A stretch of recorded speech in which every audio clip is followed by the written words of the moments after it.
Boom. It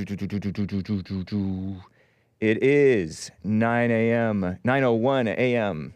here in Los Angeles. Monday, the 5th of August, AD 2024. And pretty soon, Nick is just going to have to leave me floundering. It's going to have a fun loosey-goosey, the Hake Report show. We'll talk about the riots and terrible stabbing attack in the UK among our English brothers. It's a big mess going on in the world. And I will hopefully be able to stay away from getting myself a strike. Remember I got a community guidelines strike the last time people were rioting over there and in the out that way overseas? Our Irish brothers were rioting, and I got myself a community guidelines strike. So we will keep it migrant friendly. We love the migrants. Migrants welcome on the Hake Report. And the people born in England who are children of migrants or something, they're also welcome on the Hake Report. Refugees and asylum seekers and migrants and no human is illegals are welcome, okay? But we'll talk about that. Also, there's like violent riots going on in Bangladesh, which is something that I know very little about, but I do hope to cover it here on the Hake Report. So, anyway, all that and your calls if you'd like to call in. Okay, cool. But anyway, guys, here, let me see. 2, 4, 6, 8. Nice, got it. Sweet. And I'll pull it down. Let's just get right on with the show. Thank you. 1, 2, 3, 4. Oh, it's the Hake Report. The Hake Report. La la la. Oh, it's the Hake Report. The Hake Report. La la la. Hey guys! Oh, it's the Hake Report. The Hake Report. La la la. Oh, it's the Hake Report. The Hake Report. La la la. So, how you guys doing? I am fine. I am wearing a... Tell us about the t-shirt, Hake. How about I don't tell you about my t-shirt for once in my life? I think it might be 100% cotton. Okay, oops, I just told it about you guys. I just told you guys about my t-shirt. What a mess. But, yeah, I got it from some communist store. Hake has the best intro. The best intro, third to Anchor Babies and Joel Fridays. Joel Friday has the best, hands down, intro song. So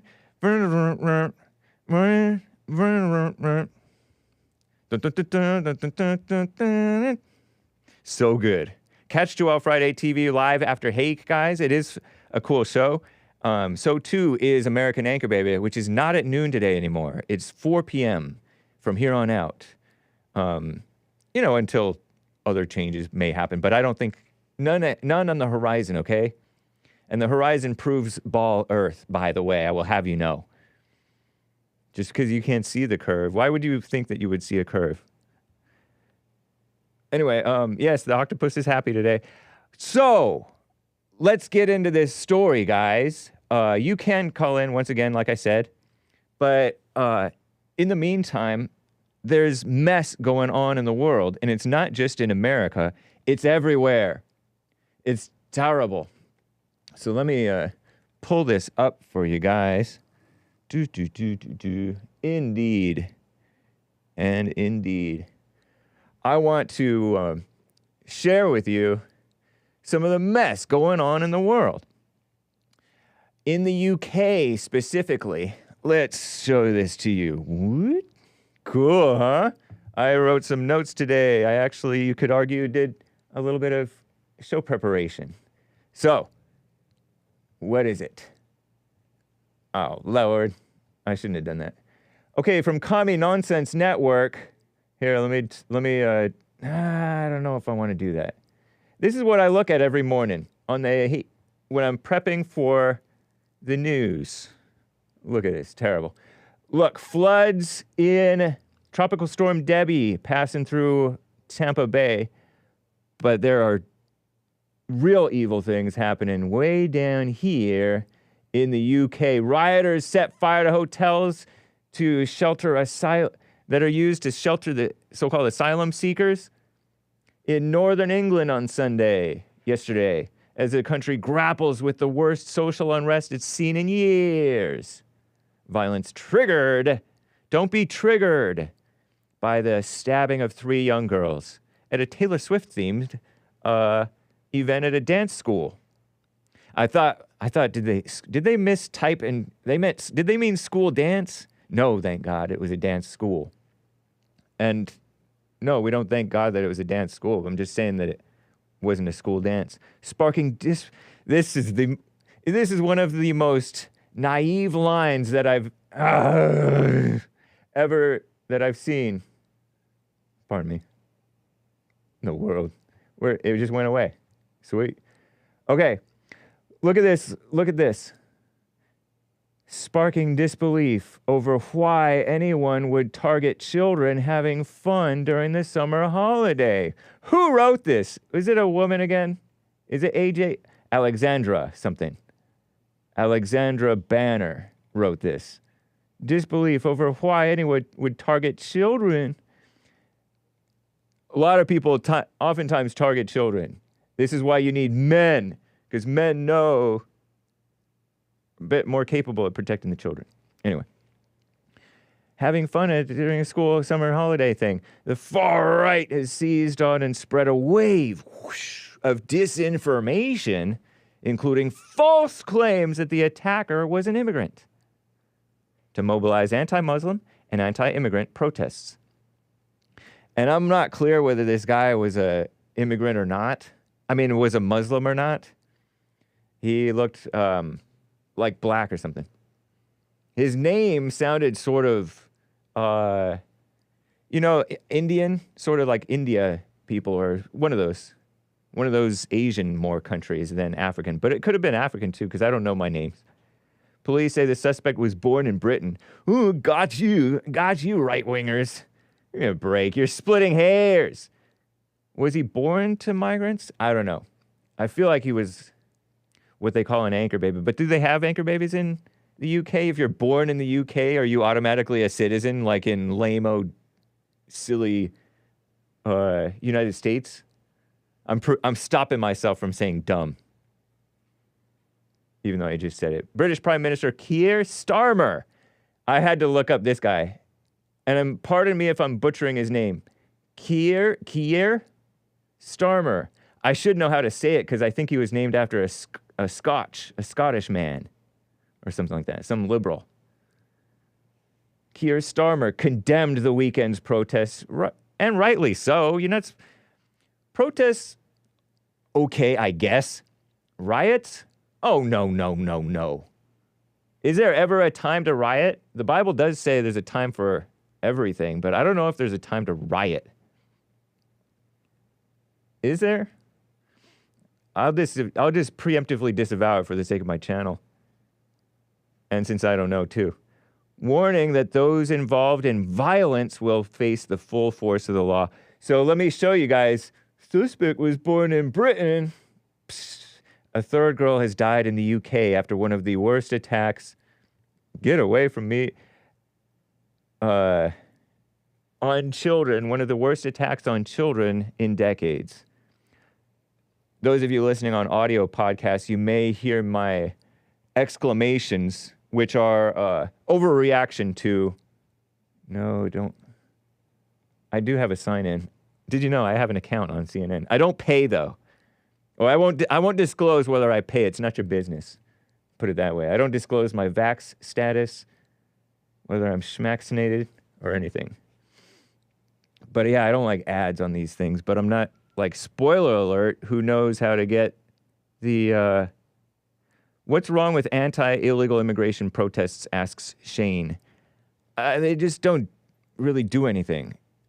The only protesting that you have that does anything is evil protests. Protests on the side of evil. Because the government's already on the side of evil, by and large. And so, like a pro-abortion protest or a this Black Lives Matter protest, even if it's peaceful, those ones, they're evil whether they're peaceful or riotous, of course. And the government's already on their side. So that's why I say that those protests aren't, what good do they do? They're kind of fun. I like mess. Hey, thank you. Spoiler alert, got the archive for this article in the chat there. They do, here. They do a little bit in that they're kind of fun to make fun of people. You know, I liked protesting for Trump. It was like, Trump loves you. Because everybody's like, oh, he's racist. Trump loves you. But it's, just what good is it? It's just taunting and being funny and whatever.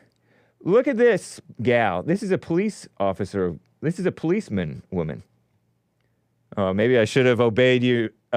Spoiler alert. Now we have to look at this. Was that interracial just now? Yes, it was. We're looking at an interracial ad. Shout out to the interracials. We had an interracially born man on the Hake Report on Friday. It's one of the things that Mark from Los Angeles hates. Look, I zoom into it and it doesn't work.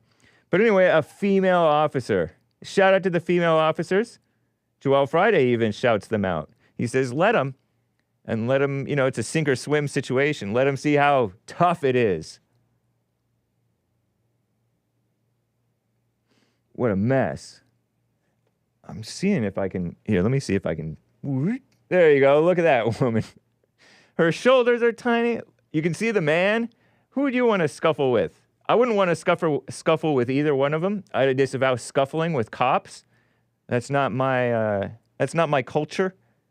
It's not my civilization either. It's neither my civilization nor necessarily my culture, I guess. But that man cop, definitely more burly, like a cop ought to be, big and burly. And then there's a little narrow, her shoulders are narrower than Hake's. She got similar elbows to Hake. I got a nicer watch. Police. Even her hat's girly compared to his hat. Although I kind of like that. Give the lady a ladylike hat. That's nice. Shout out to beautiful UK. Okay, let's go back. Look at this guy. I don't think they named the suspect in this one, but I had to go to Wikipedia to get that. Prime Minister Keir Sharmer said the whole country was deeply shocked by the truly awful attack. King Charles II profoundly shocked by the utterly horrific incident. And it's their types who brought these people in, or at least a generation before, We didn't used to have these, or did we? Did they have Jack the Ripper back then? Is Jack the Ripper from the UK, from England?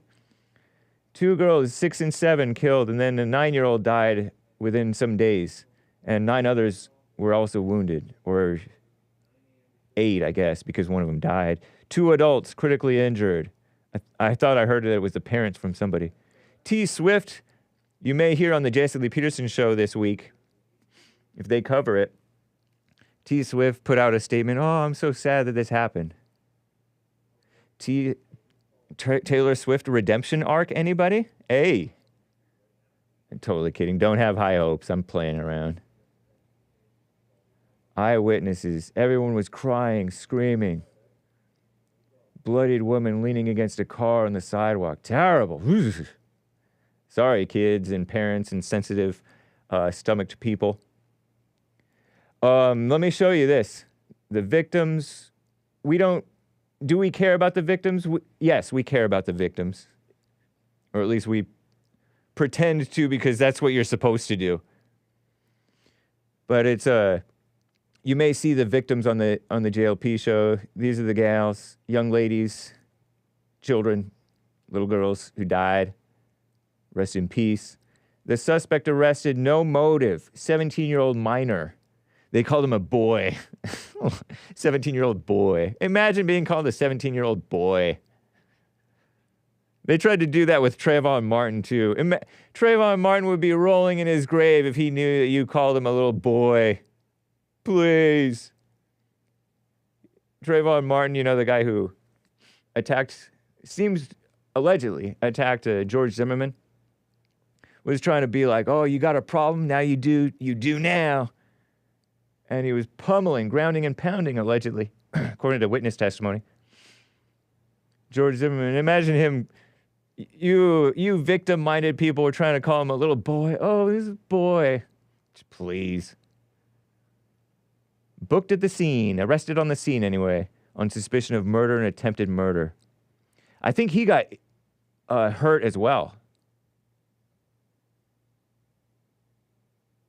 They're not saying, look, they're saying the attack was not being treated as terror-related. Now, that could... Who knows, maybe that changes or has changed or will change. We don't know. But that's what they're saying, FYI. Worst stabbing attack against kids. You know, they got rid of the guns in there, and now they're going to knives. They didn't entirely get rid of the guns, though. Hasn't there been crazy gun incidents? What do I want to show you next? Let me show you guys this. Here's the Southport stabbing. This is where you can find all the information that you could possibly need, at least that's approved to say on the YouTube, on Wikipedia. Isn't it convenient? I go to Wikipedia and they have the suspect's name. Based Wikipedia has the suspect's name because CNN won't say it. I don't agree with these lamos who don't want to say the suspect's name. Oh, you're giving him notoriety. It matters how you say it. Axel Rudakubana. See, maybe that is like an African name. They showed a little picture of him when he was a little boy. I don't have that for you at this time, but Axel Rudakubana. What a nice name to be soiling his parents' name, you know, by doing a killing. And he looked like a nice Chad young man. What a shame. What a shame. Maybe I will get the pictures of him for you guys. Because that's, oh man, and I'm going to show this to you guys. Because this guy he should be ashamed of himself. If he's guilty. I mean, I don't know. Maybe they got the wrong guy. Oh, in the meantime, let me show you the Chad liberal prime minister, Keir Starmer. Look at this liberal. Boom. At least it's a Chad who looks like he might even be normal white. He's an atheist. I think his family attends Jewish something. I don't know how that works, but maybe he is part Jewish or something, and he's a liberal, but at least he has like a square jaw, and he's a Chad. He looks better than Boris Johnson. So on a surface level, congratulations to the UK. You have a white man being the prime minister. It's no longer that Indian billionaire who is also a Chad. Shout out to that Indian billionaire guy. And he was born and raised in England. Hey, I like him. But I just have a personal preference for it to be a white on the outside, but he's dark and evil on the inside. So what a shame. Keir Starmer. And you know, you look at his views and he's a mess. He was a lawyer. Look at him. Is this interesting to you guys? Oh, no. Oh, look, here he is with that guy. Where is it? Oh, no. Hang on. Complicated business. Look at him. Intense look in his eyes. Blue eyes. Can you trust a blue-eyed person? Those look like blue eyes to me. Have you ever known a blue-eyed person whom you trust? I asked that on my beach stream that I pre-recorded in the mountains. But anyway, he's a phony politician, but he's going to be he's going to be running over you guys who step out of line. So stay in line, you guys, you right-wingers. Because it's not going to be a good situation. These riots are going to result in just more evil. I mean, it's already more evil. Hey, there's BB. Does he like him?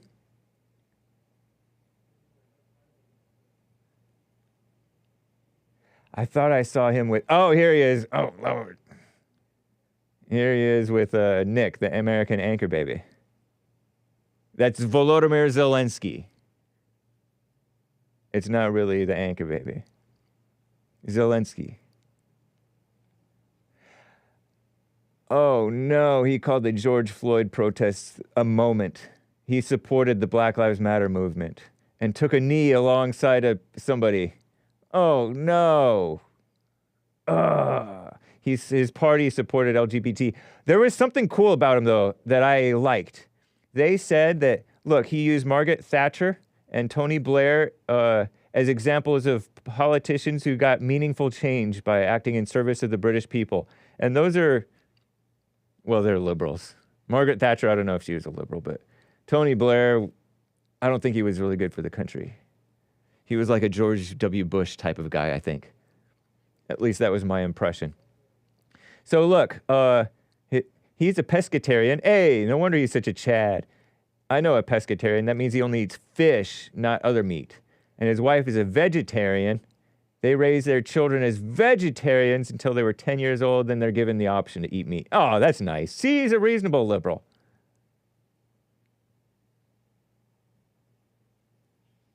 Oh, okay. So his children are being brought up in his the wife's Jewish heritage. Because he himself is an atheist. He chooses to take a solemn affirmation rather than an oath of allegiance to the monarch.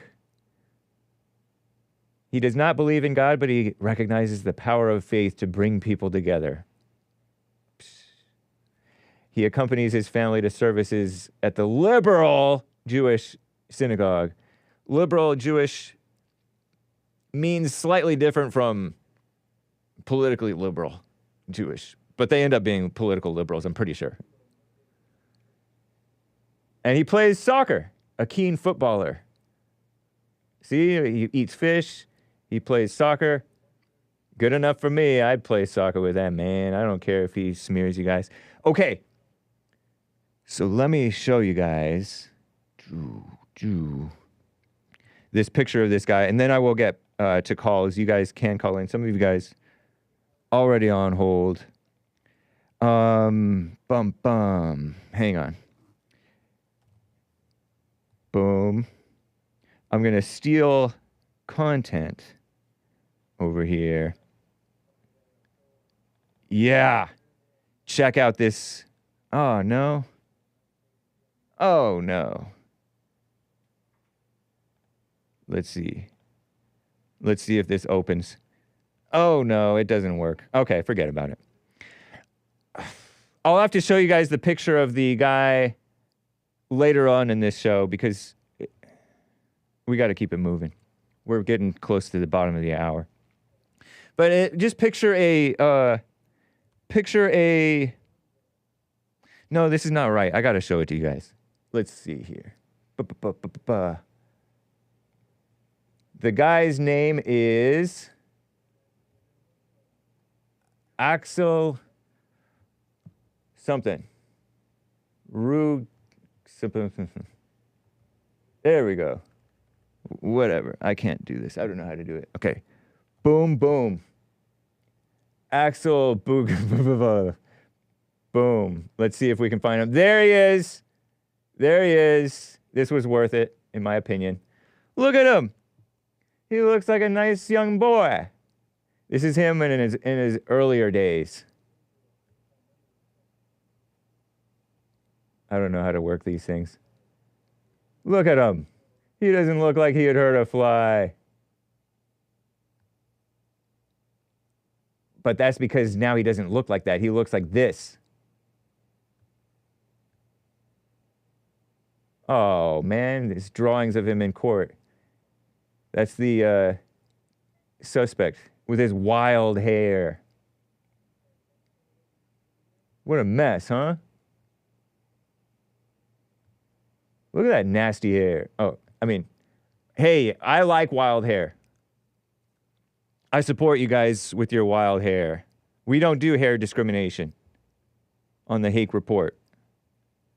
Okay, so that's the story. Suspect born in Britain. Let me see if I can go to this. Boom. Yahoo. Children in need video of Southport suspect removed. Oh, there was a picture of him? What is this? Look at him. Look at that wild hair. Doesn't that look kind of cool? Admit it. It looks cool. Okay, what is this story saying? BBC removed a 2018 Children in Need campaign video from its websites after it emerged that it was featured the stabbing suspect, Axel Rudakubana, teenager accused of murdering 3 girls, rest in peace. Dance class last Monday, appeared in the advert aged 11, as reported by the Daily Mail, the far-left Daily Mail. This is a report from BBC and far-left Yahoo News. Contracted by BBC for the video through a casting agency, Children in Need spokesman confirmed the video had been removed from all its platforms out of respect to the victims. Our deepest sympathy. It shows a teenager dressed as Doctor Who, wearing a tan trench coat and blue suit and tie. Oh, so he was like a good-looking little actor kid. Calling on the audiences to do your thing for children in need. Isn't that sweet? But now he's this. No longer a cute little boy. Not so cute anymore. He's hiding his face in this drawing court sketch. Because he's rightly ashamed, I say, for what he did. What a mess, huh? Cool it. Cool it.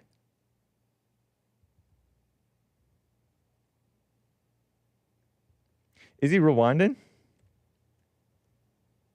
Spoiler alert says it is pretty neat how spoiler alert says this. It's pretty neat how the Rwandan kid is a British, hopefully this is clean, is British, and I'm on stolen land 400 years later. I know. Whoa, I disavow that username. Interesting, huh? They're turning the world upside down. A mess going on in the world. Anyway, let me get to some calls, guys. You can call in 1-888-775-3773. I will get to your super chats as well, guys. Terry is in Oregon on the line. Terry, how you doing? Let's see. I'm all right. How you doing? I'm fine. I had you muted there for a second. You're all right. Nice to hear from you. I'm all right. Okay, yeah. I called in I heard this awful story this weekend, and I was like, oh, I want to share this on the Hake report because this is a good topic to address on the Hake report. Okay. So, yeah, I was hanging with one of my friends, and she told me about an acquaintance of hers who went for a walk recently in her neighborhood and was mauled by a pack of dogs. Whoa. And she lost an eye and had to have her arm amputated. Whoa. I know, isn't that sick? That's wild. I mean, and also like just This is a friend of idea yours, did you say? I don't know the woman. Okay, a friend of a friend. But it's a friend of a friend, yeah, or an acquaintance of a friend. She's a tradeswoman, and it's like one of her tradeswomen associates, you know? Yeah. So there we go. There's another woman lost for the trade. Oh, yeah. Is that, what type of dogs were they? Do you know? I don't know, but I'm a dog racist, so I'm assuming what kind of dogs they were. Oh, okay. I know. I'm thinking that too. I'm thinking the same thing you are. Our late friend, our late resident historian Asmodor was a he was not necessarily pro-black, but he was pro-Pitbull.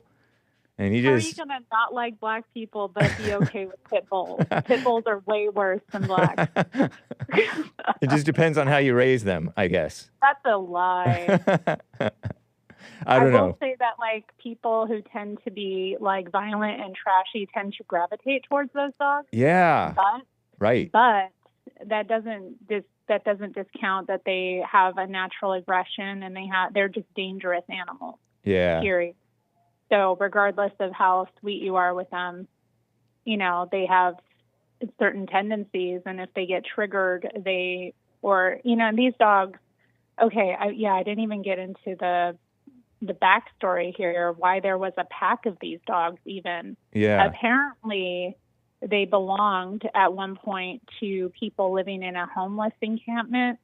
That was, because this is like, her neighborhood was near an industrial area, kind of towards the edge of the city. So, in those areas that are more wooded and stuff, they have like really big homeless encampments in different areas, you know. I guess these dogs just got loose and just were not being looked after, or, you know, they were allowed to just become feral essentially. And they were, you know, wandering around neighborhoods looking for food.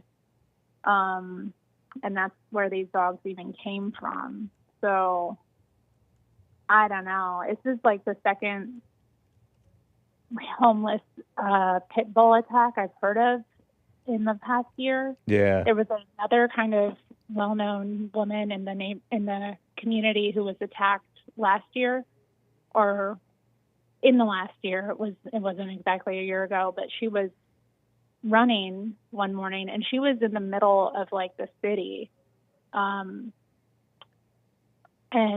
She went running one morning, and she was a well-known like pastry chef. She ran this like very famous local patisserie, you know? Yeah. And she got mauled by a pit bull that belonged to a homeless man. Now get this. Now mauled, you say mauled because you could call the one that you just described, the first one that you described, where she had to get her arm amputated. That's a serious mauling. No, this woman was mauled as well. She had severe injuries. Wow. I don't think she had to have anything amputated, but she had very severe injuries and was hospitalized. And I don't remember exactly what happened to her. I'd have to read up about it again. Yeah, terrible though. But that dog, this is what happened, okay? This is the last I heard about it. I don't know what's happened since. The police got the dog in custody. Which dog is this now? The one that attacked the woman that was a pastry chef. Okay. I don't know what happened with this pack of dogs. Yeah. Like, that attacked this woman. I'm like, it's horrible to think that these animals could be loose. Yeah. Honestly, especially if they're close to a residential neighborhood and. Yeah, that's wild. Just attacked a random woman walking. This other dog, the police got it in custody, and they gave it to the homeless man's mother. So this dog wasn't put down, even though it like mauled an adult woman. Yeah. But they gave it to the mother of this guy. They put it in her custody, and the guy basically stole it out of her yard. Wow. And apparently the dog was seen again loose in the same area, wandering, because he just let it wonder, so like the police had an opportunity to take this like violent animal and, you know, put it down, and That's liberals for you. I don't know. Yeah, and I guess the laws about this, I don't know what they are, but I thought like if a dog attacked, you had to put it down. I thought that was the law. Whoa. So, yeah, I don't know if it's that tough. That sounds too tough. That sounds too tough and logical and cold of a law to exist. I don't know. I don't like these. I don't like these dogs. I was attacked by a pit bull when I was a little kid. Whoa. So I've always hated them. Okay. Like, it didn't cause me serious damage because the owner like caught it quickly. Nice. But man, it was a terrifying experience. And I bet. actually had a pit bull snap at me also recently. That was anyway. And oh God, I hate them. Sorry, I just racist. I am very racist. Traumatized woman. Terrible. I'm not. I mean, like, I've met some that are nice dogs. Usually they're female. Oh, okay. I find the males tend to be a lot more aggressive. Definitely, especially if they're not neutered. I knew my neighbors where I lived. The neighbors had the house in front, and I had a guest house, and it was a boxer pit bull. And the neighbor friend said that he used to be a lot more aggressive before they neutered him. And so neutering them calms them way down. But they're still pretty aggressive. They'll jump on you and stuff. Yeah, and yeah, they'll attack other dogs. And yeah, children as well are very vulnerable to them because, you know, they're right there at their level. True. And they see other dogs or other animals. Like, they may not attack an adult human, but because they're at the same level, they see them more as a threat.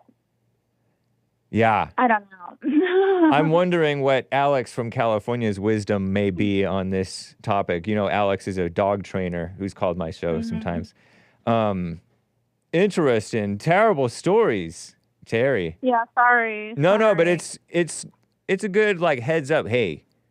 Well, I thought of contacting you because I was like, I've never heard him if he's like a pit bull, like, you know, if he's aware. It depends. To me, it depends on the owners and what they do with them and responsibility. Yeah. I've heard stories where you put your thumb somewhere in order to get them to let go or something like that. In the rear. God. But anyway. Well, okay, but then they've already bit someone. Yeah, at true. That point. Yeah, like, no, yeah. Ideally, you train them right, and you don't really take them in the wrong places. Yeah, I mean, I just feel like they're the kind of animal that should be at a junkyard or like guarding a meth lab, or you know, out in the rural areas and well trained. It should be well trained and not treated. We have too many betas for us to have this freedom, you know. By betas, I mean people who are just. I know. I've known a lot of Mexicans who had pit bulls and some blacks, and then just like these sort of tough people. What about the delusional white women who have pit bulls? Oh, I haven't really seen much of that.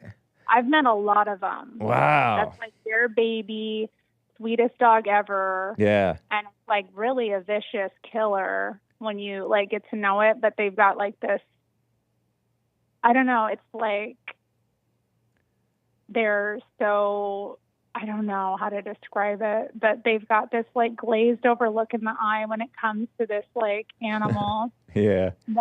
And I dealt with it once. This woman, you know, I hung out with, we like had a meal and she brought the dog along. I'd never met it before. Yeah. And apparently it had been a fighter dog. Wow. Like, yeah. It was, cause I was looking at it, I saw it didn't have any ears.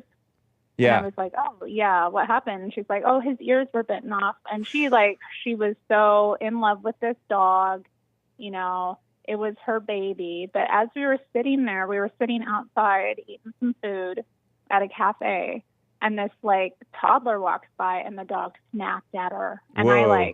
I was like, whoa. And she just grabbed the dog like really tight. Like she was on it. She, you know, had him. She's like, "Oh, I got him. It's fine." But it was so vicious. I bet it could pull her. Yeah, no. Then we went to like a bar after that. Wow. Like across the street to sit outside of the patio, and she left the dog with me. And oh my I was goodness. Like, I can't pull the dog. I'm weak. Like, yeah. and I'm just sitting there like, just, you know, eye level with the dog, just like, you know, keeping its attention on me, hoping that no kids go by. Because I'm like, if this dog sees something it wants, there's no way I can stop it. So I didn't hang out with her again after that. So irresponsible. What a mess. I freaked out. But I've met a lot of like liberal white women that love their killer dogs. Yeah. And I'm just like, I don't know. So it's a problem. I'd wonder if it's like a weird like white guilt thing, or what is it that makes them so sensitive to these like beasts? It's a good question. Anyway. Yeah, I don't know. Well, you know kind of how I started to say women side with the bullies. A lot of times women will side with the person who's wrong, and maybe maybe it's kind of like that, or maybe they want tough dogs are kind of masculine, and so they want, and yet they're also kind of cute looking potentially, and so it could be all sorts of things, and so they're thirsty for masculinity or hungry for it or whatever you want to call it, and it's also they want to play like they're tough, like they can handle it. Who knows? Who knows? You just have to talk with some of them and get to the bottom of it. Yeah, but I don't want to be around their scary dogs. Indeed. Understandable. So those were homeless dogs who mauled your friend's friend? I guess. Guess? Yeah, that's what was reported. Yeah. I don't know. And they didn't tell like what type of dogs they were, and she hasn't been able to speak to the woman yet. Yeah. Directly, but I mean, Did it have anything to do with her being on a trade, or was she just out and about jogging and walking? She wasn't even jogging. She was just, I think, walking to like, you know, a shop or something. Like it was you know. Yeah. That's rough. Yeah, I was shook. I was like, whoa. Yeah. And shaken. Also just... You were shaken. I was, yeah, you're right. That's the appropriate English. I apologize. That's all right. We all talk black sometimes. They talk very stylishly. I know. Why do they have such style and finesse? I don't know about finesse. Maybe finesse in basketball. Jesse's pretty finesseful. Okay, cool. But anyway, yeah, They say it's always the owner and it's not the animal. Joelle Friday says that Golden Rule TV, I think, said that. My dog never leaves my side. He's a pot smoker. Don't listen to him. Oh, well, I don't know. Pot smokers, sometimes they're closer to the truth. Not because they're pot smokers, but just because... Because they know. I don't know. I mean, nowadays there's all types of pot smokers. But anyway. That's true. But, oh, heck. Yeah, I was just thinking it's interesting, though, with the fact that they came from a homeless encampment, too. Yeah, so it's terrible. It makes you, like, wonder, like, oh, what's going to be done about this? Because this is just going to be an issue that continues if people are allowed to keep dogs here. It's you true. often see homeless people with dogs, and sometimes the dogs are well looked after, but if it's a situation of, like, I don't know. It just had me all in my thoughts about like why these encampments cannot be allowed to just be set up. They're very unsafe for numerous reasons. They're unsafe for the people living there. Right. And they're unsafe for the, you know, residents that are actually paying to live in the neighborhood. Yeah. They're unsafe for the community. There's fires that happen all the time. But yeah, now they're like feral dogs are getting out and attacking people who are like normal tax-paying citizens. It's just crazy. Yeah, and you know what? They'll say the people who justify the homeless being out of control, like the way that they are, will say, "Oh," and they're right when they say this. "Oh, people with homes are irresponsible with their dogs too, you know? And so, which is accurate because the whole world is so beta. I remember I got my ankles all nipped up by little angry dogs when I visited my friend's sister's house. And it was like, bitten up right through my jeans. Just bitten up. All animals are dangerous, says Joelle Friday, by nature. And so the little dogs are out of control too. It's just luckily they can't do as much damage. But it's because my cat has never assaulted anyone that entered my home. Nice. Right on. So I don't know, not all animals are dangerous. Cats will only assault you if you assault them. Like if you try to pet them and they don't like it, attacked by a cat randomly. they'll scratch you. They'll scratch you if you try to pet them. Yeah. If they don't like it. Anyway. Yeah, but I'm just saying, like, you know. Oh yeah, I mean it depends on the dog. Dogs are a bit different too, but since Asmodor is no longer with us, I might start to agree with the people who want to take away the rights of the out of control owners. I don't think people should be naive about pit bulls. Yeah, for sure. At all. Like, and I don't like having them in my neighborhood or around me. And I definitely notice when I see them, and I'm a lot more alert when I see a pit bull around. Indeed, as you should be. Although I don't know what my alertness is going to do if it decides to bite me, because they bite and they don't let go. To command it to go home in a powerful voice, and then just carry like a rock with you and hit the rock on its nose. Because we have authority over the animals. Didn't God give us dominion over the animals? I mean, I believe that, and I'm pretty good at mesmerizing animals. Good. They, I'm good at, that sort of thing just naturally, and as one should be, but, don't show fear. Aware. Yeah, I won't show fear. Well, I don't know. I did have one lunge at me, and then I have this neighbor that has another liberal white lady. She has this pit bull that's, she puts a muzzle on and like big choke chain on it. Yeah. And the thing barks at anyone it sees. Like, and they're living in an apartment building with this animal. And I'm just like, this really isn't appropriate, but whatever. So I'm a little bit afraid of that dog, to be honest. Well, stay in muzzle and chain. Stay in prayer so that you can overcome your trauma. And then you can, because that will, it's a setup. It's a setup. Oftentimes the thing that you fear is what happens. So you want to stay away from, that. I'm not afraid. I'm just like that dog. I'm like, overcome your hatred. Overcome your hatred. Know. How about? Oh, you hate that dog. All right. And I hate its humans, I guess, more. Right. If I'm real. So maybe, and I shouldn't hate them, but again, it's like the liberal, like, glaze. You can just see that's their baby, but even though this thing is clearly a vicious killer. Anyway. Well, thanks for taking my call. Yeah, Ivana says, Hake, she's just going to keep going. Yeah, I need to wrap this up. Take care, Terry. It's nice talking with you. Appreciate your call. All right. Bye. Bye.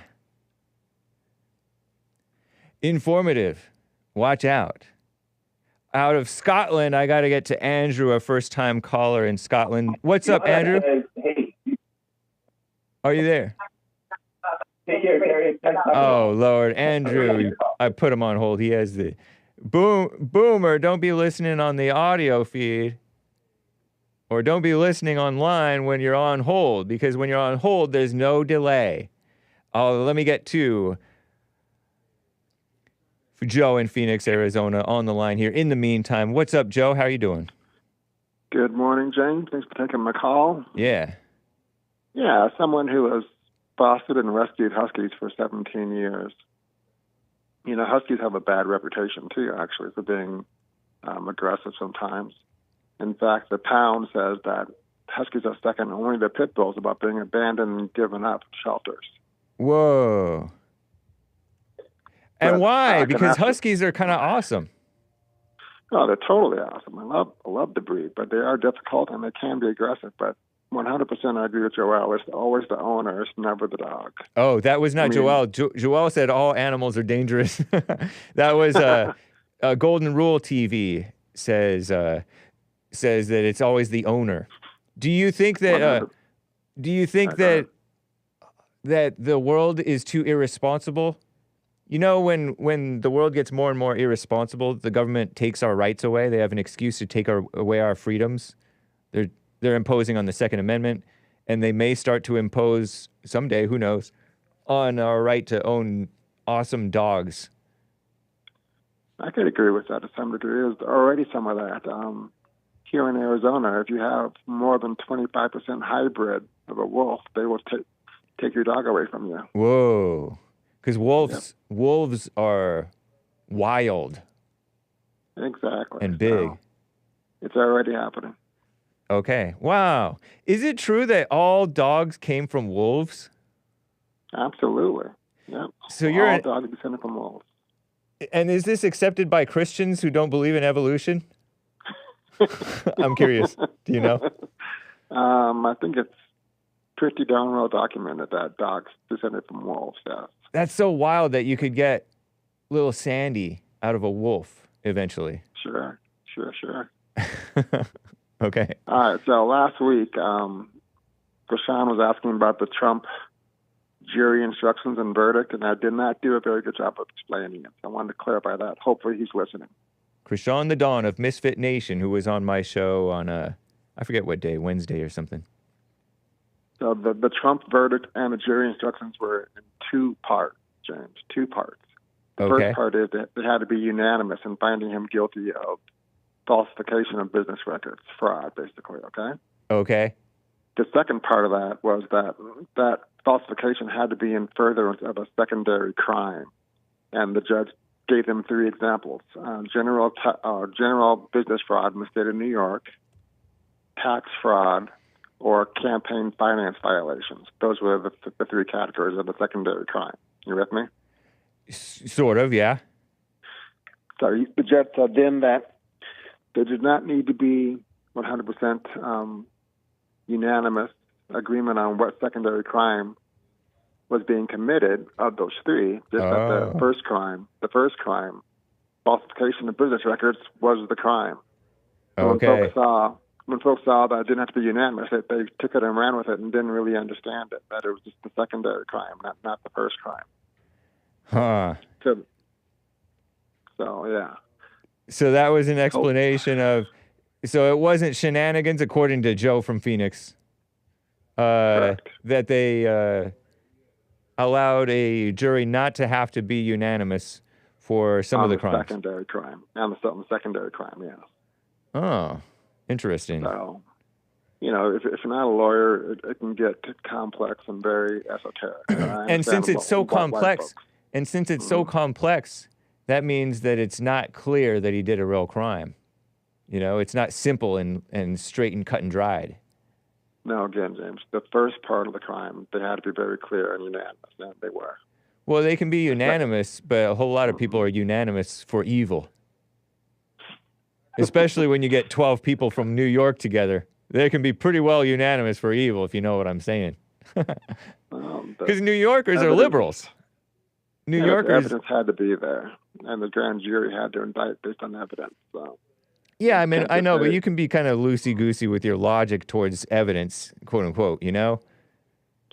We disagree on that, James. I believe in the court system, even though it can be imperfect, absolutely. I'm okay. I like the system, I guess. I guess I like the system. You know, I support innocent unless proven guilty. I support a speedy trial. I support swift justice. A lot of that stuff isn't happening in the justice system. And I support, you know, like a jury of your peers. Sure. But as I said before, Trump is peerless. There is no peer to Trump. His peers are Jesus Christ, his brother, and other children of God. And these people are, you know, they're going after Trump because they hate him. That's why they're coming up with these crimes. They're going on fishing expeditions, you know? Fishing for a crime. No, we disagree. I know we do. if we can move on a little bit here. Okay. It seems my stats from last week really triggered a lot of people also. Oh, really? William, I definitely respect you, and I'm not trying to distract from the ghetto black thugs that are out of control and doing way too much crime. And that is a product of the matriarchy that we have to defeat. It's not just the matriarchy. It is also, would you agree that there is, even before the women really fully took over the black homes, there was this the ghetto black homes. Underlying push for racism bitterness about racism. You're familiar with Booker T. Washington, who criticized people like W.E.B. Du Bois as constantly keeping the complaints, I guess, or the sob stories in front of the blacks, keeping them angry, keeping them discontent. I can agree with that to some extent. Some of that is justified, some of it is not. Some of it can be a grift. That's one of the rare things I agree with Jesse on, that Jesse Jackson, I think, is more of a grifter than someone who gets things done. Jesse Jackson is like, he's worse than Joe Biden in terms of his health. It's funny that you come up with Jesse Jackson. I mean, don't you think that you could name like the Black Lives Matter people or Al Sharpton or most of the Democrat Party before you mentioned Jesse Jackson? I've talked about BLM. I think they're a total scam artist grip organization. Right. What a mess. James, I'll ask you, according to the FBI, some of your callers are saying, I won't name the actual idiot caller, but was saying that it's not white people that are committing crimes nationwide.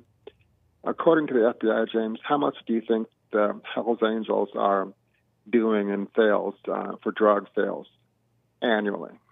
Hells Angels probably doing a lot in drug sales if they're in the drug trade. I don't know that they are. Are they? Guess a number? I couldn't even guess a number. 1 billion with a B. Wow. Annually. Exactly. And that's not even counting their racketeering, their prostitution, murder for hire. How does that compare with, so 1 billion, how does that compare with like the cartels and the black drug dealers? I do not know. Black drug dealers aren't organized like the Hells Angels are, right? By and large. I would probably agree with that, but they're more and more, though, especially in the bigger cities. But 1 billion nationwide. Pretty wild. And in fact, how many billion is the Mexican ones, though? I'm curious. The cartels. I imagine it's maybe even greater than that because they are organized. Yeah, I would think that they have like multi, maybe 10 or 100 times that. Who knows, though? I don't know. But what I found was interesting that if a foreigner is identified as part of, because Hells Angels are international, if they are Hells Angels from international, they are not even allowed to visit. They are denied entry to the U.S. Not immigration, but they're not even allowed to visit the U.S. James. By our laws? By our laws, yeah. So if they're found to be part of Hells Angels and they're foreigners, and found to be part of a criminal gang, basically, because the Hells Angels are a criminal gang. Correct. According to what they say, then they're not allowed in. Interesting. But they let MS-13 in, like illegals. Well, maybe are there any Hells Angels illegal aliens? I don't know. What an interesting take. So once again, changing the narrative, and once again, your idiot co-host was completely wrong. Oh, I need to pull out my snake puppet. Because this is sort of snake stuff. Hells Angels are doing it too, Hake. Completely ignorant, completely unaware. And it is nationwide and getting worse and worse. So out of control, absolutely. Oh, so you're saying the Hells Angels are... Yeah, I mean, all crime is getting worse. It's true. 1 billion is sure a whole heck of a lot. And again, that's not even including their prostitution and racketeering and murder for hire schemes as well. Well, you'll notice that nobody's pretending like Hells Angels are innocent victims of anti-white hatred. But you know what, James? Like they're pretending that, you know how a lot of blacks pretend that black criminals are innocent victims of racism? It's the same model, though, James. Hells Angels come from single mother homes, Yeah. little snow education, and raised in poverty. It's the same model. Well, I will have you know that black I've heard my other co-host, not you, but my other co-host, Mark, condemn Hell's Angels as very antisocial in the traditional sense of antisocial, meaning that they commit crimes and they're evil and they're no good. I heard him on American Anchor Baby several months ago. Well, that's good and surprising to hear him say that. Well, how are you surprised to hear him condemn people who are known real criminals? He's never been for real crime. Well, that's an all-white organization, and he's usually all for the all-whites. That's why I'm surprised. No, because he's a Christian. He's an American Christian who wants what's right. He doesn't want the whites to be all white but for evil. He wants to be for good, for Christianity. That's why he likes honorable black men like JLP and Joel Friday, maybe, and stuff like that. I doubt he likes Joel, but we disagree on all that. Yeah, I doubt that he likes Joel too. He probably thinks Joel is too tough. But just as you've heard me condemn all the gangster thugs and in the ghettos, so I do the same thing with the black. I condemn them left, right, and center. So interested. Thank you, man. All right, so William, last thing, we have a lot of work to do. We have to defeat the matriarchy. That doesn't mean that we can't change the narrative about who we are right now while we're doing that. So, thank you. Have a good day, James, and we'll talk later. All right, good luck, Joe in Phoenix. All right, bye. Bye. I got to get back to Andrew in Scotland. Andrew, are you there, buddy? Are you there? Andrew, come off of mute. You might be on mute. Andrew, a first-time caller in Scotland. I'm part Scottish. Can you hear me now? I can hear you now. Thank you, man. Appreciate you holding there. Hello. Thank you. I'm about 300 shows deep into your show. Wow. And I've grown to like you. So you're my friend, but you don't know me. So Right on. You're a new friend, but you don't know. Well, it's great to meet you. Thank you for checking out my show. Yeah. Well, man, it's a blessing, and it's free as well. So thank you for that. Nice. Anyway, I don't really want to get involved with that Joe and Phoenix and stuff like that because he kind of makes me sleepy after a while with all his statistics and that.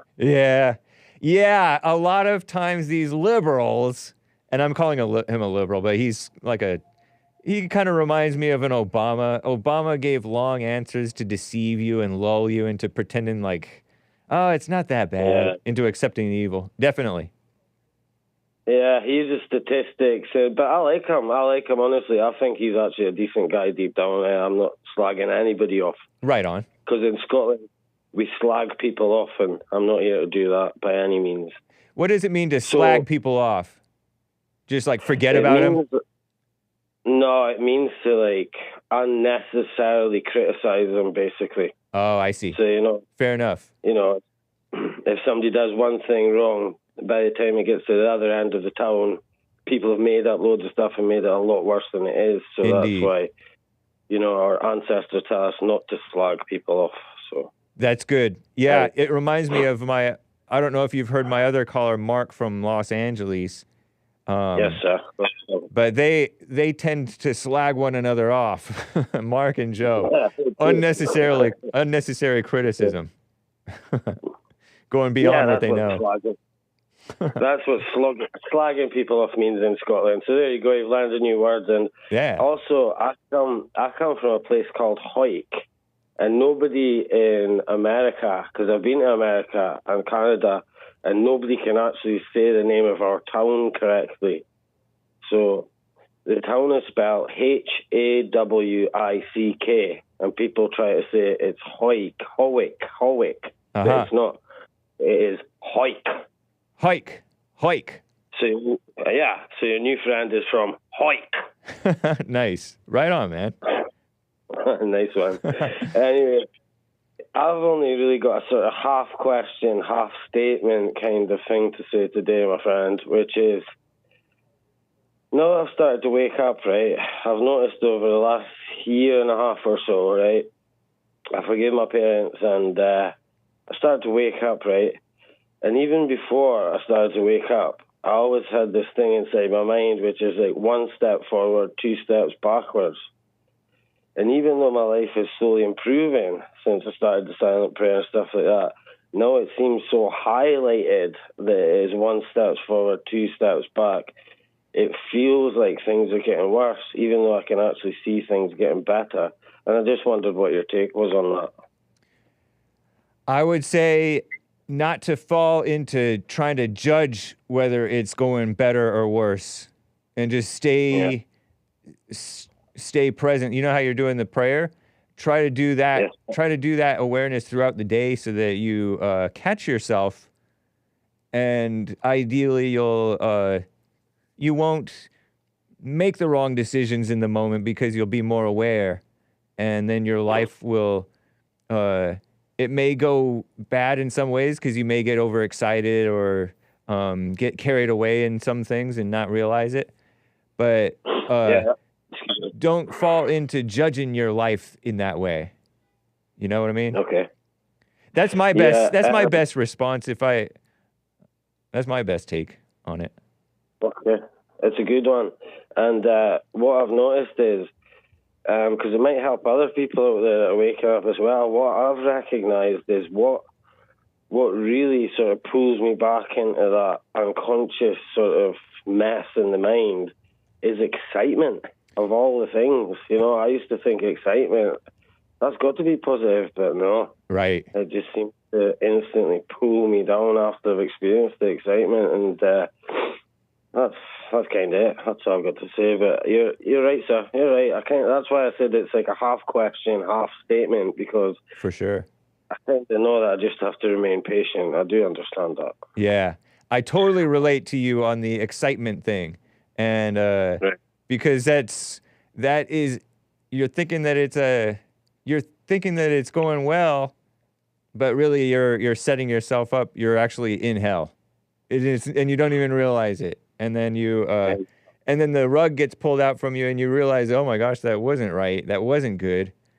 And I should have known. And you kind of did know, you know? Yeah, it's like, there's a great song by an Irish boy band called I Can't Believe That I'm the Fool Again. And that's a song that plays in my mind every time I keep on falling for the excitement trick.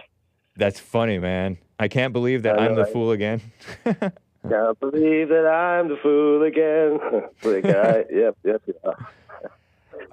I'm curious. They say people are. Well, I don't want to ask my curious question. It's a personal question. It's great talking with you, man. Thank you for calling. No, ask your question about Scotland, because are you a little sick, or are you a smoker or something? Oh, I'm a smoker. I'm a drinker. I'm a night talker. Okay. Because somebody said something that made, and then I heard it afterwards. Well, it's I heard it in your voice. Your cough and your laugh sounded like I know some smokers, right? And they have a smoker laugh. I like us. Yeah. Anyway, yeah. It's like it becomes like a cackle as you get older. Indeed. Like an old witch. Yeah, that's true. Terrible. So what? I don't care. I've also got a cold as well, so I was about to swear. Whoever said that, shut up. All right? Be quiet. Nice. All right? Shut up. Well, call me again sometime, Andrew, in Scotland. Appreciate hearing from you. I will do. I'll try and make sure I don't smoke as much, though, so that your little minions don't take the piss. All right? Right. Not.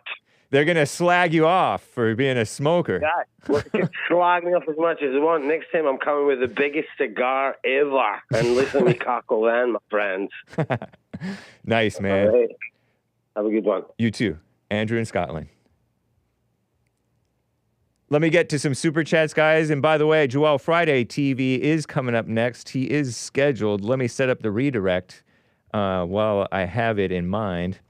Joel Friday TV.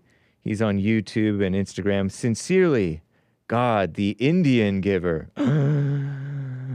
That sounds so blasphemous. Blasphemy. But it's not. Well, he says, don't put God on a pedestal. And it's fair what Joel says. I think, in a sense, maybe one shouldn't hold on to any of these ideas and fall in love with them. But if you ponder it, you're putting your idea about God, which oftentimes is wrong. My thoughts are not your thoughts, God said. It's in the Bible. It's a fact. You're putting on a pedestal. Oh, you're putting your own thoughts on a pedestal. Sometimes you're like, oh, God told me this is the one, this woman. You did not. I remember somebody said, God told me I'm going to marry so-and-so. And then it doesn't work out. What a mess. Anyway, thank you. Catch Joel Friday TV. He is going to be coming up soon. I have some super chats, like I said, guys, and then some calls to get to. Hang tight, callers. Over on buymeacoffee.com/The Hake Report. C-Bill bought a coffee. Thank you, C-Bill. Hake, it appears that the Jew haters love Bill Lockwood. Ha ha. Indeed, the Jew haters, or the Jew critics, Jew blamers, whichever they are, if they're blaming, then they're hating. If they're criticizing, then they may be hating, or they may not be hating. They have a love-hate relationship with Bill Lockwood. They're like, oh, he's such a boomer. And then sometimes when he says something that sounds based to them, they're all, oh, I love this guy. Because Bill Lockwood was on the Jesse Lee Peterson show last Wednesday. I believe it was last Wednesday. And it was interesting. Shout out to Bill Lockwood. Patriotic Pulpit on YouTube now. Cool.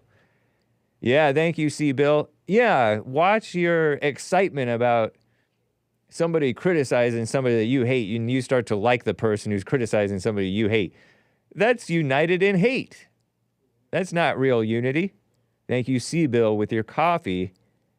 And again, you said on the Jesse Lee Peterson show that I didn't read your coffee on Friday, but I think that you gave me that coffee. I don't know when it was. But anyway, thank you, C. Bill. Shout out. Yenrik Yagoda bought a coffee. Should I be showing these on the, should I do this? Let me show these because it's kind of fun, right? Let's see here. Yenrik Yagoda says, Here, let me go over to buymeacoffee.com/The Hake Report. Is that where it's going? Hopefully. Yenrik Yagoda. Hopefully I'm...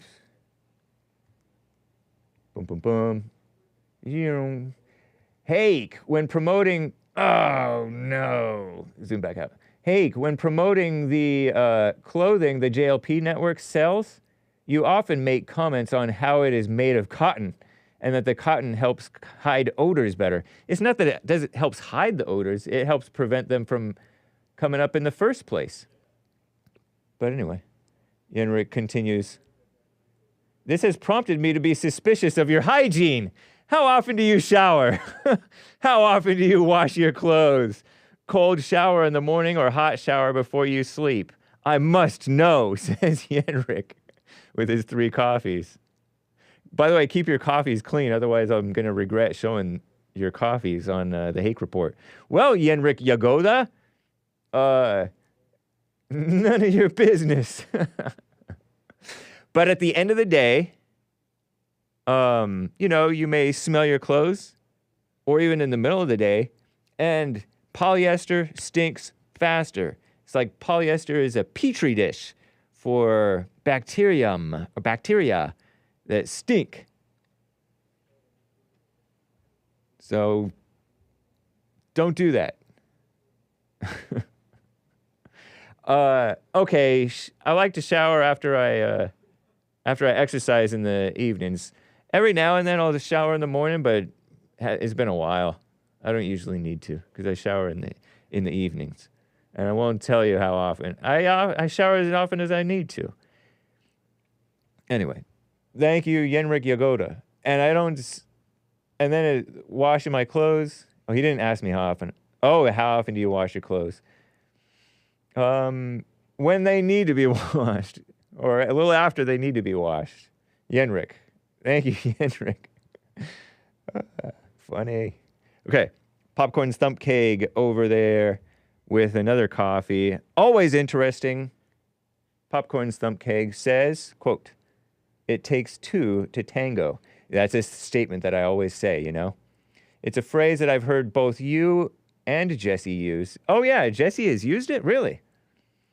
Probably when I typed it to him, because I can't remember hearing him say that.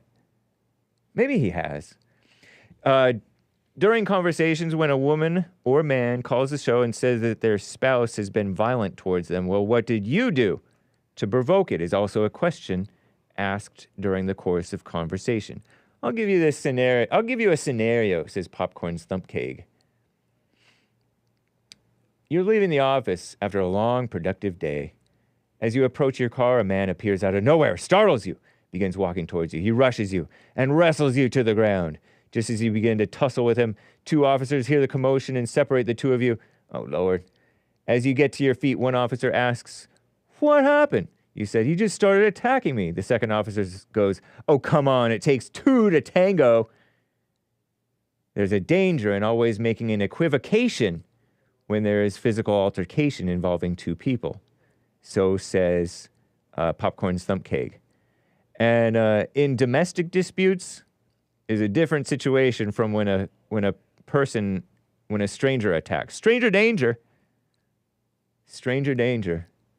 But the person with whom you live, the person who's housing you, the man who's housing you,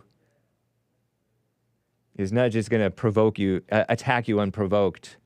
Usually, unless they're, a mental issue. It's an invitation, Popcorn Stump Keg. It's an invitation to reflect on yourself, on you. How you are in the situation. You'll notice that there is a lack of honesty in these ladies, oftentimes, and sometimes they are honest. The men tend to be a little bit more honest than the women in these situations when there's a conflict in the relationship. The man is like, "I was wrong. I was a beta. I was this. I was that. I did wrong. I got mad. I was, all those things." Whereas the women are like, "I cared too much. I loved him too much. Maybe if I was this, I don't know.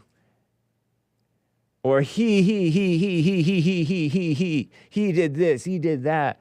Maybe I shouldn't have overreacted to when he cheated on me," and stuff like that. Makes sure to add in all the things that he did wrong. So it's very interesting how that happens. So thank you, Popcorn Stump Keg. Yes, you don't assume, you ask a question. You ask a question, and it's a valid question. What did he do wrong? What did you do wrong? What was wrong with you that you got with such a person and didn't see it? Or you saw it but didn't care? You know what I mean, Jelly Bean? Let's see if Command R. Nope. Oh, yeah, it does. Thank you, Popcorn Stump Keg. Oh, come on. Okay. Hopefully that's a satisfactory answer.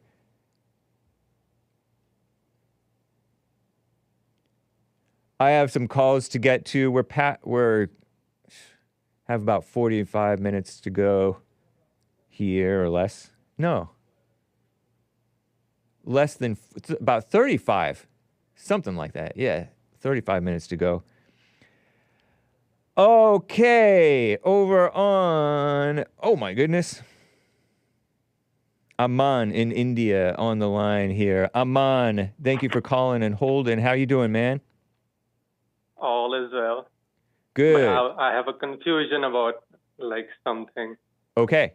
I was hoping you would answer it. So I had a question. In Bible it says Israel is the firstborn of God, and Israel people are chosen people of God. So I was wondering, now, how could someone tell that these are the chosen people of God? How would somebody tell? Nobody is going to be able to tell. Only the fellow chosen will recognize a fellow chosen. Maybe. Real recognize real. So you have to be chosen in order to know that you are chosen by God. Maybe. Yeah, probably. Because the unchosen are blind. Right?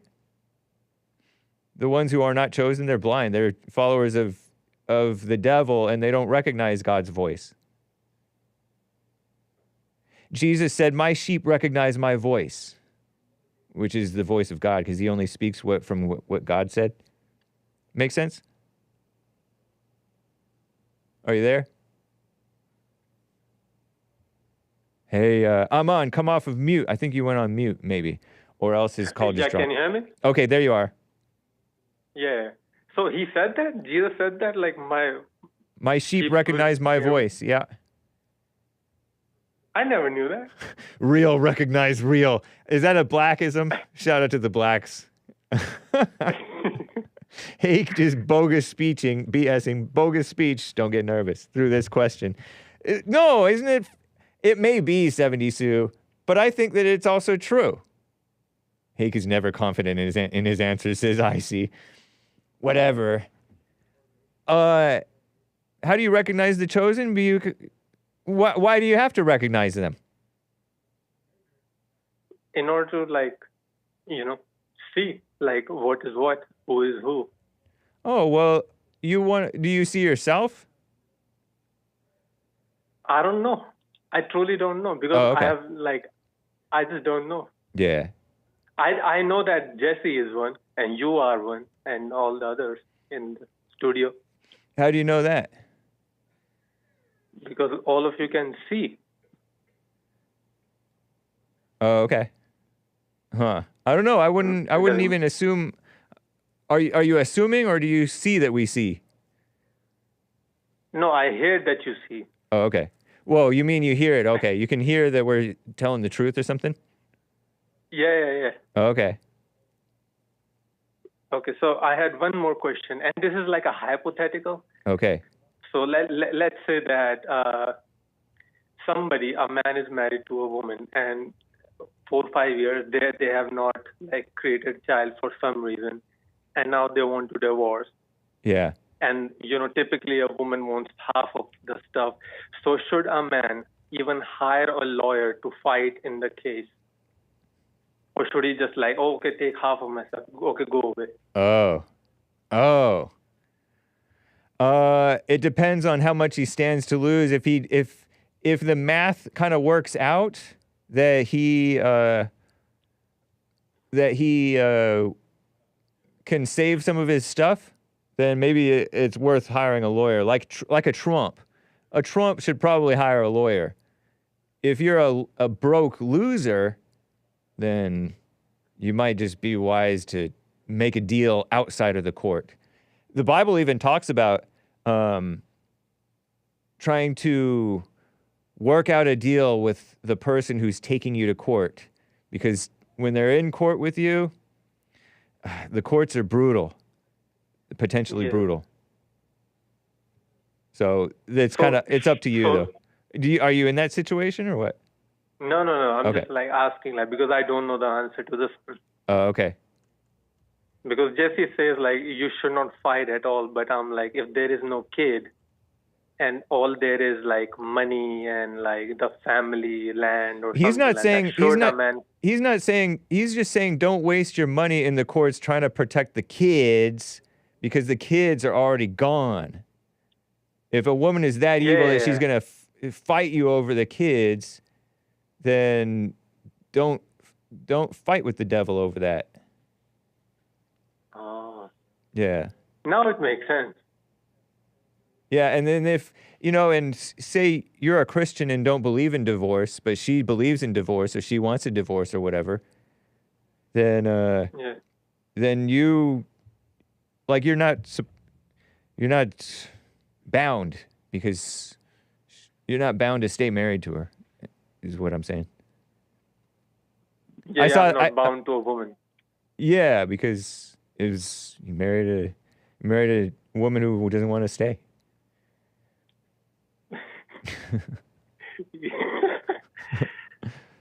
By the way, I have noticed this in relationship nowadays. They say oh, he belongs to me or she belongs to me, and then I was like, aren't all people belong to either God or Satan? Why are they saying to each other, oh, he belongs to me or she belongs to me? They're playing God? Not necessarily. Maybe they are. It depends on what they mean. A lot of times people do play God when they think that they belong one to another. But in the Bible, as long as you're on earth, you belong to your wife and your wife belongs to you. You belong to each other. Okay. I mean, if you married to them, that's what that means. You're married to her. But belonging to each other and saying it in that way, isn't it playing God? Oh, she belongs to me. Sometimes, oh, I'm her. Sometimes it might be playing God, but not always.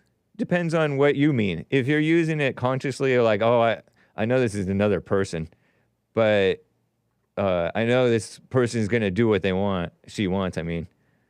I know this woman's going to end up doing what she wants. She's not going to obey me. But yet she belongs to me. You can just say it like that. Not like a prideful point. Just for the communication part, you can say. Yeah, because that's what husband and wife means, I'm pretty sure. Even the Bible says stuff like that. Yeah, I've not read the whole Bible. I've only read some. Oh, no, you're fine. Don't worry about it. Ghostwriter says blacks believe they belong to each other. Is that weird? Yes, that is weird. Yeah, when it's an ego thing and you don't want the person to... you want to force your control over them and they're unwilling to be controlled by you and you're getting mad about that and you're saying, oh, you belong to me. That's even a husband who commands his wife and he's getting irritated that his wife will not obey. He's not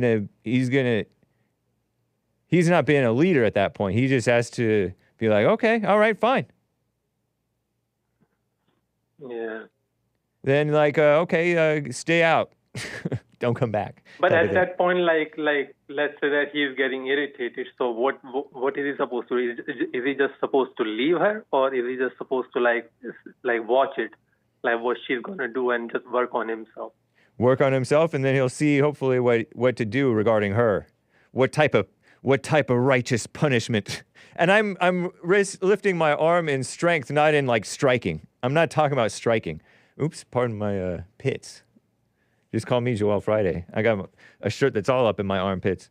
I just mean okay, no more candy for you, wife, or no more. We're not going out to the movies tonight because you're an irresponsible, disobedient woman. You know what I mean? Yeah. So there's measures that you can take, and then you're not forcing her. You're just not catering to her and rewarding her bad behavior. Yeah, I don't think that you're necessarily supposed to leave. I think only in the case of adultery, maybe. I mean, JLP says that JLP says a lot of these marriages are not done by God, not made under God. How does someone know that it's made by God? Yeah, this is a very important question. How does someone know that? That's a question for JLP, man. I gotta keep it moving. Can you call JLP tomorrow or whenever? Yeah. I also called today, but today was female Monday, so. Oh, okay. I was too late. Nice. So I'll just call tomorrow. Yeah. Interesting, man. Okay, cool. Yeah. Fun talk. Thank you. Aman. Say your name so I can hear how you say it. Aman. AMAN. Aman. Aman. Okay. Thanks, man. Yeah. It's good to hear from you. Thank you. All right. Bye. Take care. You too. Wow. John, Kentucky John. John from Kentucky's on the line here. Kentucky John, what's up, man? I'm all right. Hey. I just wanted to answer Aman's question. Nice. Since you told him a lie. And you studied the Bible probably more than me, Hake, so I think you know how to identify who the Israelites are, right? Oh, yeah, they are the Ashkenazi Jews. But no, now I'm kidding around. I said that to troll you. I know. Yeah. I know. Now they're chosen, isn't it? Is it not spiritual? Do you believe the New Testament too, or only the Old? Well, the New Testament doesn't say anything about being spiritual Israel. That's something that y'all threw in there. You can't really? Find it anywhere. Yeah, you can't find it anywhere in the Bible. And also, before I give him his answer, I mean, you know those so-called Jews over there aren't the real Israelites, though, right? That's what Bill Lockwood says, that there's no tracing the true Israelites. It may not be those Khazars, although I disavow that just for the sake of, I don't know. Well, they got a lot of power, and they probably can do something to you. So if you don't want to talk about it, yeah, you don't have to. Right, I'll just give my answer. Yeah, I think that they can't. According to, like, Jerusalem got destroyed in AD 70 or something like that. Bill Lockwood said this last week on Jesse's show. And so all the records were destroyed, and they can't trace who the people are. They're so scattered and everything. We don't know who they are. You know, what we do, we take the Bible, which are the records, still the records, the Bible. Are you a flat earther? You have to read your Bible. Huh? Are you a flat earther? I don't care about flat earth, man. That's not important to me. Yeah, good for you. I don't blame you. But I'm just saying that the flat earthers think that the Bible says that the earth is flat. Well, you know, people take our records, which is the Bible, and they're trying to make them theirs. Yeah. It has nothing to do with them. So exactly. I don't know why they even do that. But listen, this is how you tell who the Israelites are. You have to read your Bible and all the prophecies. Write them down on a piece of paper. Write all the prophecies down on a piece of paper. And then say what race of people or what races of people do these apply to or could apply to. And you're not saying definitely that, oh, these people are the Israelites, but you're saying possibly. And there's only going to be a few races of people that you can say these apply to. And it's nobody but the blacks, the Native Americans. You know what I'm saying? So do you think that the blacks were enslaved in Egypt? Yes. And then they were enslaved again in America? Yes. Interesting. All right. And our names were taken away from us, like our complete culture. We're the only people on Earth that you can't trace your heritage. You can't trace where you come from.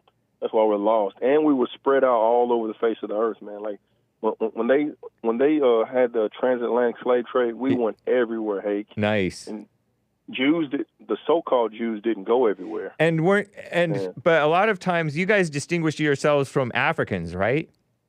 Yes, because we're not Africans. Are there any Africans who were slaves in America? Oh, yes. So there were some Africans. How do they distinguish the Africans who were slaves versus the Israelites who were slaves? Because this is a black Hebrew Israelite, those who were listening. Africans can trace their heritage. We can't. Oh, okay. All we can say is we came from the west coast of Africa, and we started slavery. Like, Africans can trace where they came from. And did you know it was already Africans in America before white Americans got here? Because Africans were navigating the oceans and seas really? As well.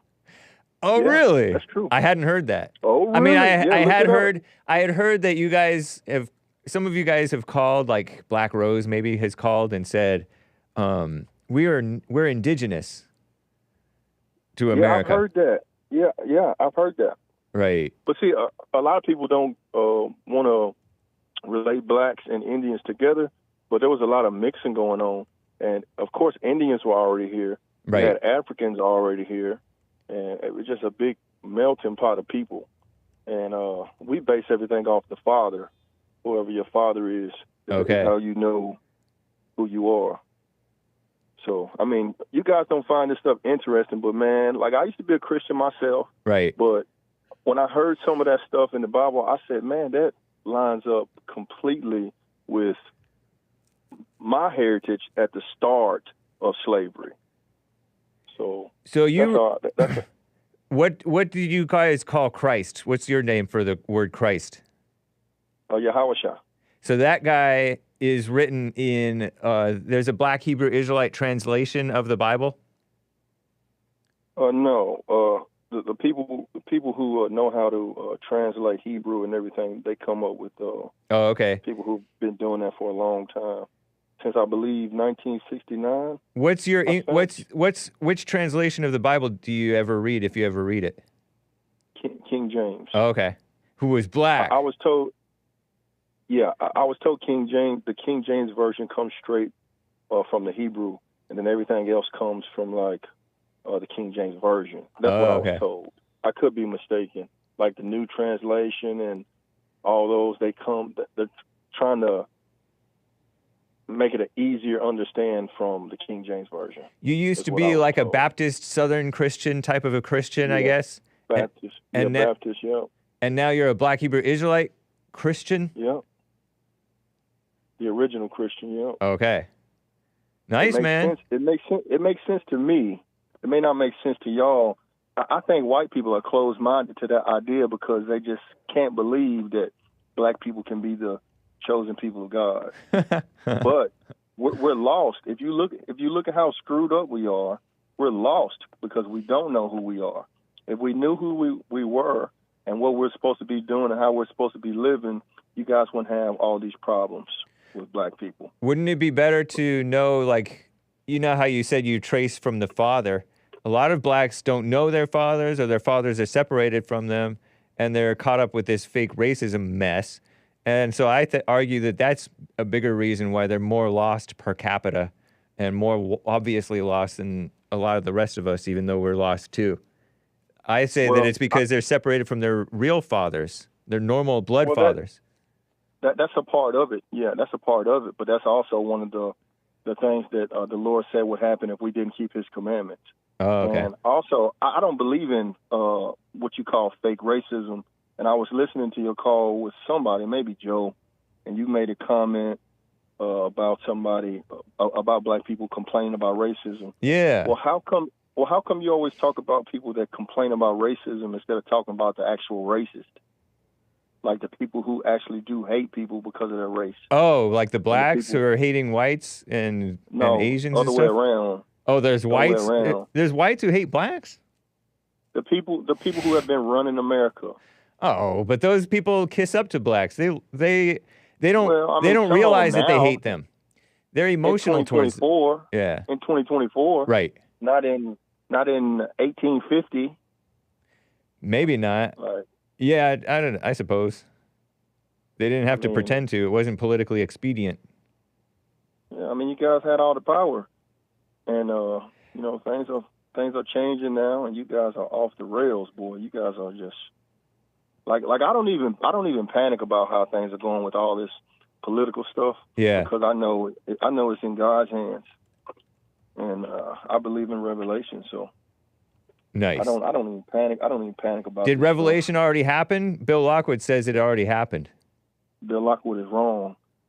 Revelation is happening right now. Well, it's been happening, but it's happening right now. All right. Because if Revelation has happened already, it will be peace on earth, and it's not peace on earth, obviously. But there are people who are peaceful, men of peace. Well, that doesn't mean anything. The entire earth is going to be peaceful when Jesus comes back. He's going to take the throne. He's going to put those certain Israelites. He's going to put us above every nation. It's going to be a third of us. Like, not everybody. Will you guys rule justly or unjustly? Well, I don't want to be too vulgar, but after the slaughter of a lot of people, then we will be just, not like y'all. So is that slaughter going to take place in a war? Well, yes, and Jesus is going to lead the way. Okay, the spoiler alert says the ancient Israelites wrote down and read what we now call the Bible, but ancient black societies didn't have writing. What does he think the Egyptians were? They were light-skinned. It's not the current Egyptians. No, I don't know. So you're saying that you're like North African. System. So you're when he says black, he's talking about people with dark skin. He's not talking about Israelites. Okay. All right. Egyptians had the first writing system, and they weren't those Egyptians over there now. You know, all those people came into that land. All right. You know, yeah. Okay. I can call you another time and talk about it, but sounds good. I heard it was the Somalians that were the original Egyptian people, the Somalians. Oh, really? Okay. Maybe so. Mm-hmm. I can't dispute because I don't know. Thank you, John in Kentucky. I got to run. All right. All right. That's one of my black Hebrew Israelite callers. I believe he said I'm very entertaining. BlaqRose is on the line here. BlaqRose in Alabama. Thank you for calling and holding. What's up? Hey, thank you for taking my call. Hey, Sam. Of course. Hey, nice to hear from you. I did, my first call was to ask who are the blacks, but now that John from Kentucky called in, he's probably like, I'm going to give him like 94% correct. Okay. 94. Number one, our culture, and we did not start from slavery. And I truly, where are all the slave ships, first of all? Do anybody have a slave ship, or you know how they display, put everything in the museums, huh? So where are the slave ships? That's my point. Make sure you mute the volume on the show. I think you may have the show playing in the background. Make sure you mute the volume. That's a good question. I would love to see a slave ship. I think I like old stuff, you know, seeing the Smithsonians have everything, but you don't see a slave ship. Dang. And they said they found one in Mobile. I'm sorry to cut you off. No, you're fine. But those Indians that we see today are not the original Indians. If y'all said y'all love Trump for president and all this. Trump even told that Elizabeth Warren lady, you're only a 5%. You are a 5%. The majority, and these Indians know what I'm talking about, if y'all want to claim to be Indian. And then the dark-skinned Indians with this straight hair. First of all, they came from the Bering Strait and over here to America. That's what happened. The Asians, and they became American Indians, right? That's where they came from. They were. I heard that's a theory. I heard that's our best guess, or one of the best guests. Okay, you can guess. Guesses. I know everybody debunked. I don't know where they really came from. Maybe we did not start from slavery. The Civil War was not about black and white and freeing slaves. That's not what the Civil War was about. Thank you. That's not what we were taught in schools. The Civil War was not about freeing nobody. They finally figured out the Southern. This is deep, but it's that's not what I really call it. My question is, who are the blacks, Hake? And I promise you, I'll be quiet and listen. It's you, John, Joe, and Obama, I guess, and I don't know, and Jesse and Joel. You guys are the blacks. What are the blacks? And then sometimes you guys are not. Sometimes some of you guys are not included in the blacks. Who are the blacks? You still haven't given me. I need to know who are the blacks. I just named off a few of you guys. I want to represent the blacks. You do? I don't want to represent a group of people that call themselves Democrats, that call themselves left or right wingers, liberals, not even Israelites. I don't want to be a part of that. I want to know who are the blacks until I can figure out who the blacks are. And you don't even know. Yeah, I did. I just told you. You just backstabbed your bro, man. Huh? You said Jesse Lee Peterson was a black. He is a black. Black on the outside, but he doesn't think like the other blacks. He's black on the outside, but could be a white man on the inside. No, I'm not talking about white man on the inside. I'm just talking about he's washed white as snow. He's a brother of Jesus on the inside. Who is Jesus? Jesus, he's the Son of God. Okay, Jesus is the Son of God. Who is the Son of Man? Jesus. It's another name for him. Y'all tripping so hard. Okay. Well, how am I tripping? You're the one tripping. No. I might be tripping, but I know that you're tripping. And the earth is flat. If you believe in God. Wait, did you say the earth is flat? Yes. Oh, Lord. It See, really, flat to me, earthers? like John out of Kentucky said, it doesn't really matter. But in a way, it does. John in Kentucky is more sane than you, BlaqRose. What do you mean? In that he is less insane than you are. He's what? Less insane than you on this issue. Oh, insane. Saying insane in the membrane? Yeah. Really? Because nobody gets... But you like Trump, right? Do you like Trump? I know what? I do not vote, but I did tell my family members over the weekend, if I decide to waste my time, I would either waste my time on my son. I write his name in. They don't allow you to write nobody vote. Nobody on the ballots anymore. I put my son in. If I can't do that, I'll go vote for my boy. What's his name? Bugs Bunny. I just asked you. So I just asked you if you like Trump. It's a yes or no question, woman. Yeah, I like Trump. Trump, my boy. I like Trump. I like Trump because Trump comes out with it. He tells you how he feels. Right. Okay. That's all I wanted to know. That's all I wanted to know. Thank you. Yeah, I like him because. So okay, you're more sane than John BlaqRose again. Ain't for Halloween, baby. I got you, Crane. I ain't with it. I ain't with it, boo. Don't do that. Okay. I don't play that. I don't understand, but thank you. No, I just read the comment. Who are the blacks, though? I don't know. Why you keep saying the blacks? I mean, you don't know. If you don't know who the blacks are, I can't help you. Well, okay. Who are the I whites? gotta run. Who are the Caucasians? Me and Nick, I guess. Who are the whites? Because see, Nick and I. Nick and I are the whites.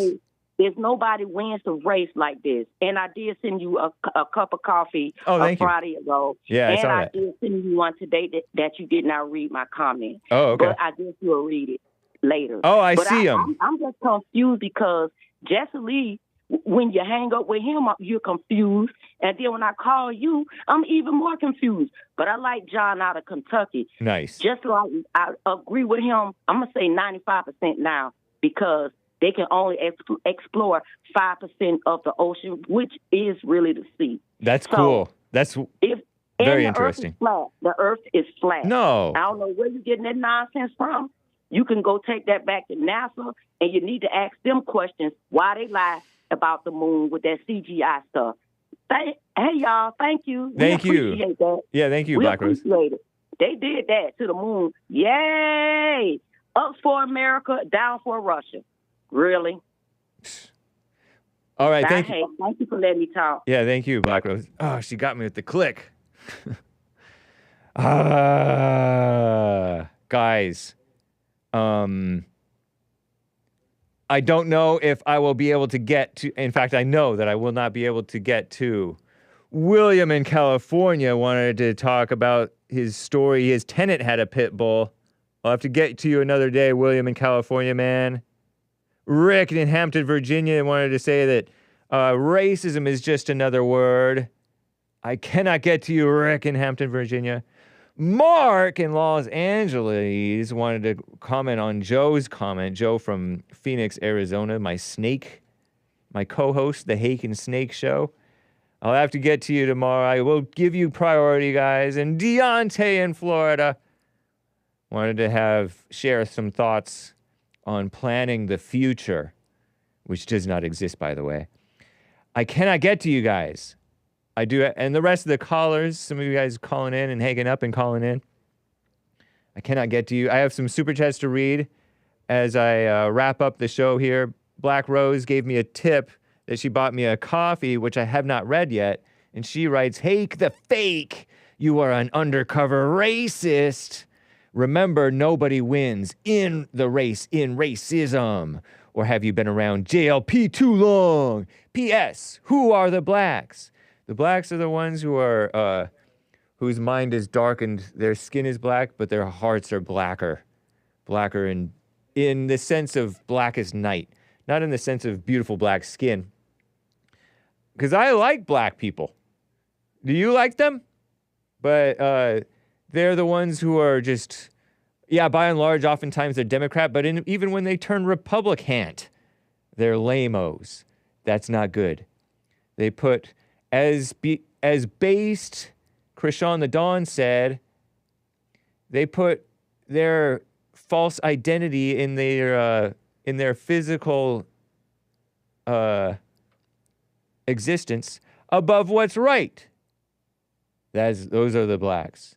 And there are black-hearted people of all races doing that, and it's a mess. But the blacks are the ones who are black who are doing that. And then you can be acting black if you're not doing that, if you are doing that, but you're not black. Harmony bought 3 coffees asking or saying this. Growing up as a Christian, did you and your fam align with a certain Christian denomination? If so, which one? We didn't really align with any particular Christian denomination. We went to a Presbyterian church at first. My grandparents went to a Presbyterian church, but it wasn't one of those liberal ones that I knew of. It's pretty conservative, actually. Some of the people were liberals. And then later we went to like a Friends church, the Quakers. But it wasn't one of those liberal Friends churches. It was a conservative-run church. There were some liberals there, thinking back. A couple of Democrat so-called families. They were family. They were like nice white people. Or white Hispanic, some of them. But we didn't really align with any denomination. There was a little bit of praying in tongues in the family, I guess. But it wasn't like pushed or that serious. It wasn't like every day or even every week. So, I think we just were Christian. And we were like for unity. You know what I mean? Thank you, Harmony, for your 3 coffees. And so when I heard Jesse, it reminded me of stuff my dad said. Responsibility, right and wrong, evil, anger. This is just a nice message. Thank you. Shout out to Lisa over on the Facebook crew. I will miss William's call so much, says Lisa. Oh, yeah, all the calls are gone. Catch You All Friday TV coming up next. I got to end, guys. This is Frog Eyes. It's not a Friday, but it is Frog Eyes.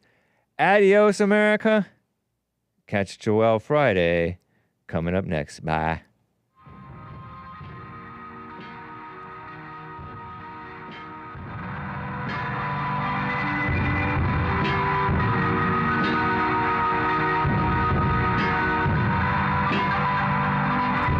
Isn't this nice?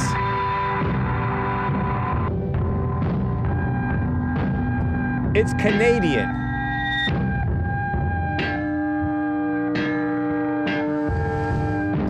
And this is the beautiful mountains in San Gabriel Valley. Peace in the Middle East, or at least in your hearts. Adios, America. Joel Friday coming up next. Bye.